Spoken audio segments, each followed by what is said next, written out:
In today's video, we are going to be watching Mike O'Hearn's upper back workout on Wisdom. I'm going to give you some of my personal words of advice since I've been lifting for the past 5 years, but I have a feeling that this dude knows way more than I do, but I've always learned that the best way to do anything is to learn from those who are doing better than you.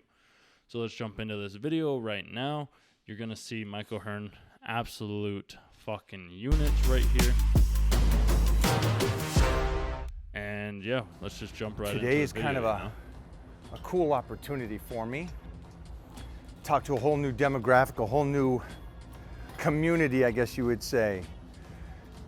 Understand, at this stage of my life and career, I've been doing movies, and so the focus is to still give them that physique that won the universe, but then on top of that, it's just crazy, dude. Give them that physique. That is absolutely insane. Like, to be built like that, you don't get to that point by being natural. I'll say that. That still is healthy and is appealing to the masses. Everything I do is so... That's probably the biggest thing, too, is when it comes to lifting, me personally, I want to make sure that I at least look good for myself, and I'm not too big and I can still function, you know, as a normal human being. Like, touch my back, like my hands to my back, like this kind of thing. Just do normal, everyday human activities. I can do this in 10 years. That's also the biggest thing, too, is I want to be able to do this in 10 years. I don't want to have to be worrying about, like, oh, are my joints going to be working? Are my joints not going to be working? Like, I mean, look at Ronnie Coleman. Dude was a fucking unit, but as of now, like, his spine's in a fucking cage. So just, so what price are you willing to pay?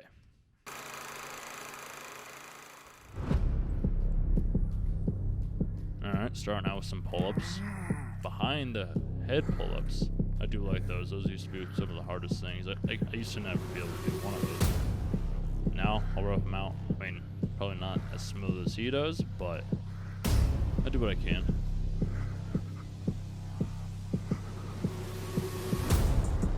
Actually, a pretty good way to start the back. I usually start out with some deadlifts, but that's more because I do more of the powerlifting now. Yeah, so today... Some bodybuilding exercises here and there, but mostly it's the powerlifting now. I want to get a lot of behind because it's easy for me to get open right now. I'm obviously sliced up, and it's always easier to get that crazy range of motion when you're really sliced and lean relative to off season. Okay, this might be kind of bad, but tell me I'm not the only one who's thinking this right now. Like, I can't be the only one that's thinking he kind of looks just like, you know, Nick Cage. I'm sorry, not sorry. So I'm taking advantage of that. Like, it's like looking at a fucking mirror, guys. Situation right now to really open those shoulders. Also, I usually do like one behind the neck pull during a back workout or a shoulder workout. But it just feels so good today, so I'm taking advantage of that as well. So just hit a couple exercises that way, and then a couple new exercises you guys probably haven't seen. We'll hit that for that lower isolation. Beautiful. That is true. Beautiful. The back does have multiple parts. Have the upper and the lower back. Keep going. Nice, keep going. Girls also unit too.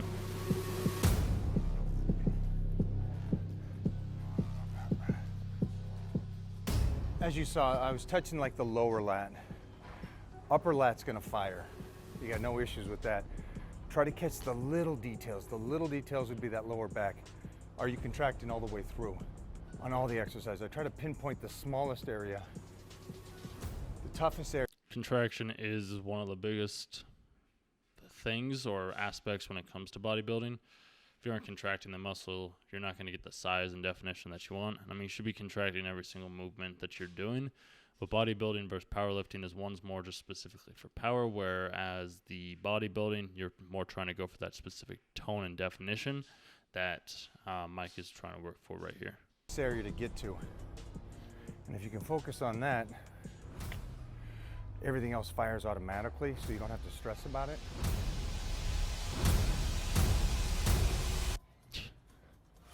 The music and the intensity build up just to take off his shirt. 10 out of 10, guys. 10 out of 10.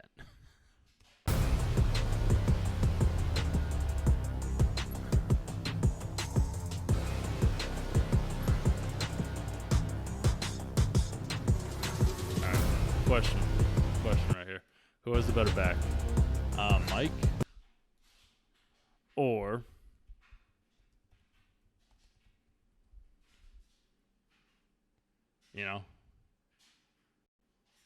Baki? I'd say he's got a little bit better back. It looks like a fucking demon's face. It's unreal, bro. Got some work to do, Mike. Got some work to do.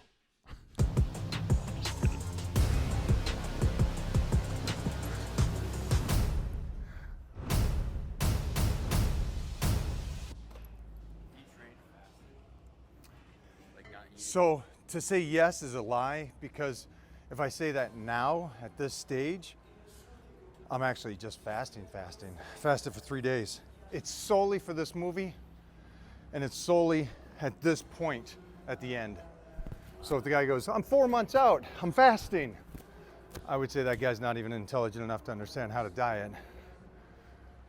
So that's why it's kind of confusing if I say how the nutrition is for me right now, because they're going to assume that that's been that way for a while. So I do prefer what he was saying, where it's like, do we go with essentially faster workout versus non-faster workout? I prefer the faster workouts 1 day a week. I think you get more out of it.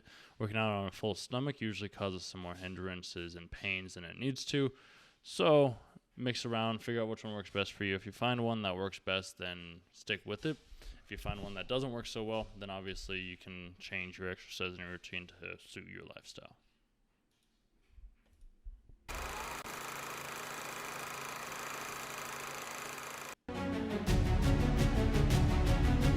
Another solid exercise.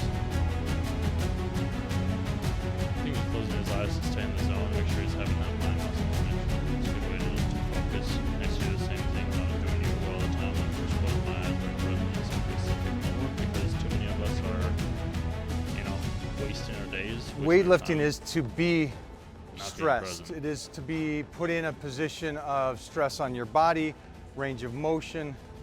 Just keep that in mind for later on when you kind of go, I'm getting tweaks, I'm getting owies and stuff. And that's probably because you're not putting enough stress on the body and you're not hitting enough range of motion. You're shortening it. And one of the worst thing I think anybody and everybody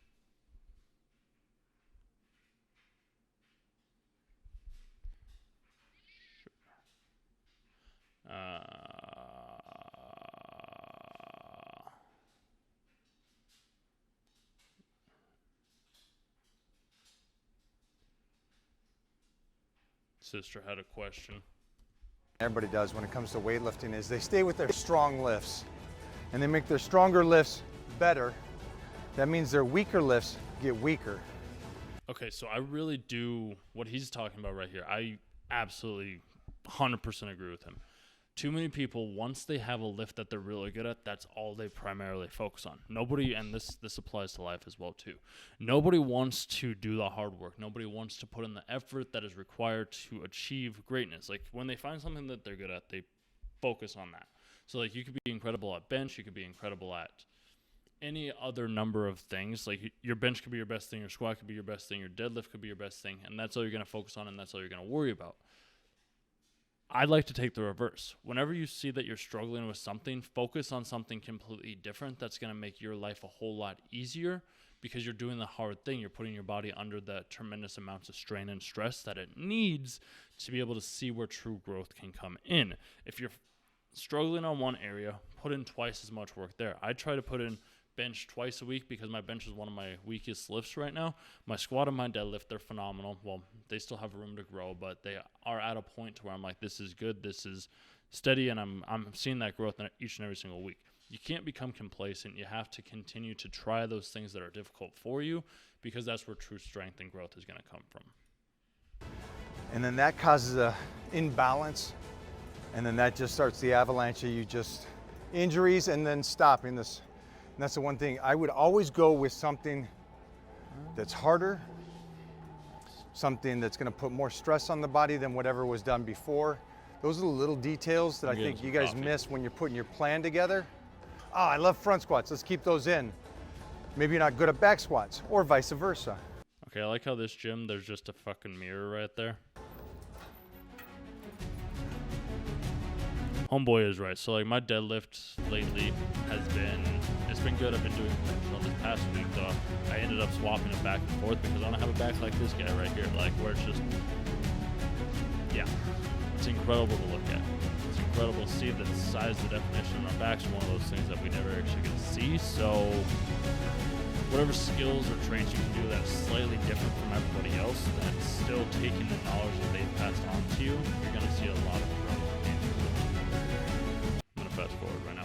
Dude's a I met Lee fucking Haney hero, 4 but decades he's ago. probably 40 lean years as ago, I fuck met right Lee now Haney because when I he's first started competing. because he's out for a show. Like, you don't walk around looking like that. I used to think that you could, and you can to a certain degree, but it's only goes so far. And then I get to interview him now, and then for him to say stuff, or he was talking to Lila Brada and Frank Zane and Rich Gaspar, and they were all talking about me and my career. If you're willing to pose in front of a mirror too, do it. Don't worry about what other people think when you're doing it. And they were all proud of me, and it's like, my idols, the guys that got me pumped to go do this, are talking about me Insane. now at this stage of my career going, good job. Holy sheesh, you're doing something that nobody's really done. Stayed strong for 40 years, stayed in shape for 40 years. And I don't know why the internet thinks this. They think we got paid. Okay, kind of what he was saying with your idols. If you work hard enough and you do the work that's required, you can get to the point to where your idols become your equals. Most people just give up too soon before they're able to see their dreams come to fruition. Like Rogan, he probably never expected to speak with some of the people that he's speaking with nowadays, but he was patient, he put in the work, and he continued to grow his craft by becoming an expert and communicating. And communicating is a skill within itself, and I can make another video on that or review another video on that too, just because I believe there is a lot of knowledge and foresight and wisdom that can be gleaned from being able to become a better communicator. Money, that's how we bought the mansions and all that. We did this and you made no money. You did it because you loved it. And I think that's the biggest fault today is guys do it for fame and money, followers. I get that, I understand that, but You have to do it because you love it. our golden era guys, because I was around in the 70s and 80s, is that we did this because we love it and we need it. How do I know? Like, you have to be willing to do, because if you don't love it, Social you're going to give media, up too soon. is it making the health and fitness world less appealing? To a certain degree. It's a yes. twofold. One is I think it's a great freaking thing. 100%. I think it's great that you get to connect with people and meet new people.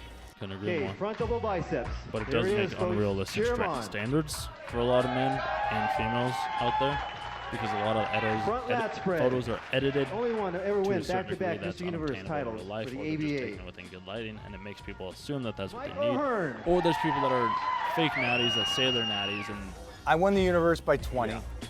Took second at nationals in powerlifting.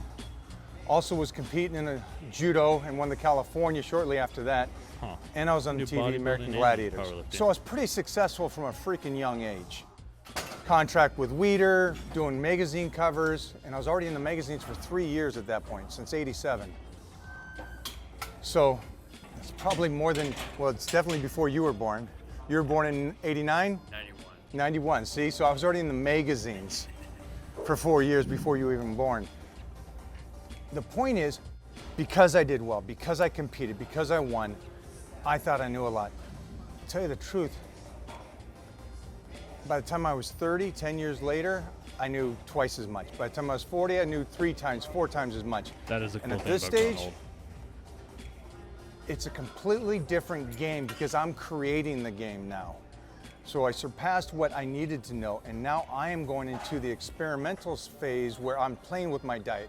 Can I tear muscle off and put it right back on? I get that you guys know a lot, and there's a lot of social media guys that really believe they do know a lot. You got so much more to learn. Yep. Try to pick somebody that's not your age, that's been there, but came out the other side healthy. Lee Haney, That's what I'm saying. Stan Efferdin. There's so many guys, Robbie Robinson, my training partner. It's like these guys have so much knowledge that can help you become a champion and then come out the other side without hurting yourself. That is the biggest thing. Like, it's about longevity, bro. It's not about being the biggest, being the strongest. It's about longevity. Do you want to be in your 50s, 60s, 70s, being able to work out? One of my buddies I work out with, he's 67. He's still benching 375 pounds. Like, unfucking real. That squats 315, his deadlifts 315. Like, those were things that he never focused on as much, but he's still doing them, and that's more of my primary focus is I want to be doing this for the rest of my life. So this is one of those fun little exercises that I got from Francis Benefato. Bonjour, my friend. Bonjour. It's a great exercise. So you're basically doing a combination of like seated rows and pull downs, but with the rope. And the cool thing about this is you can put those elbows anywhere you want, and that depends on how you're flexing your back. So like you guys know, you already know this, when you're doing an exercise, you're not going from A to B, you're posing from A to B. You're flexing through the motion, you're not just moving the bar. Which is interesting because I can see a person that's going through the motions compared to a guy that's actually visualizing what's going on. Dude, the back is insane. It is, you do have to kind of visually see it. Like when I go bowling, like if I want to get a strike, I'll visualize myself getting a strike and then I get a strike. The same thing with moving it out, moving into a new place, doing whatever you want to do, you have to visualize and see within your head first. And then it comes into reality. It might take some months, time, or whatever, but it will happen eventually. Dude's back is unreal. We're skipping this, I'm sorry. We're gonna Exercise 4. Ass back. That's all he's doing is... This. Dude, that's crazy. That's all he's doing is 4 Arnold said to exercises. me, that one's a little what is strange, the first but thing they see when you walk on stage? I can see why you do it. It is Your that lats. shoulders, the upper, the traps, that area, that superhero walkout. So this for me is that motion. And pull up. Don't come up so much. Elbows out. Go. It's actually a pretty good exercise. I might have Nice. to try that. Good contraction. You're gonna love a couple things. The longer stretch and that the pressure never comes off the pole.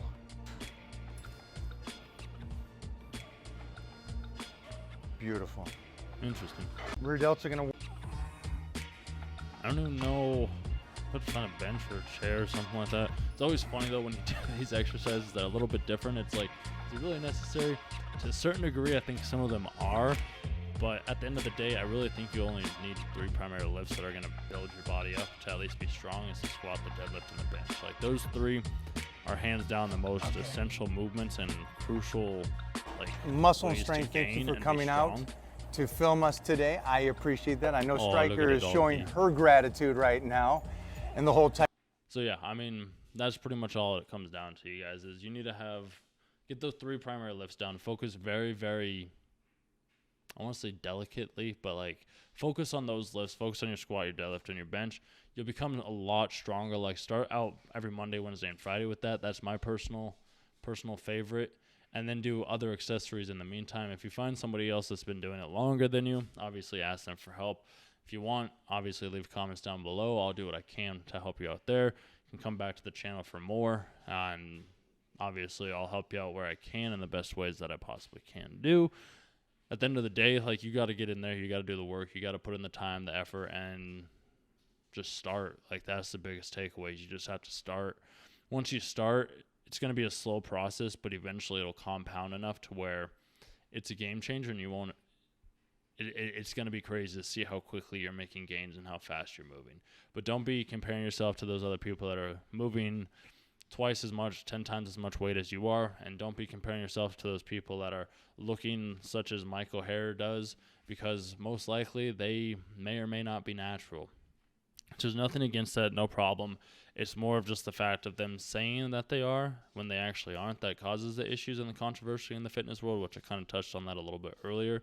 So just be willing and be open to new ideas and be willing to think of if this is what they're doing, is this actually legitimate or is what they're saying complete nonsense? And I usually listen to people that have been doing it for the longest and have seen that they are still in their prime later in their life.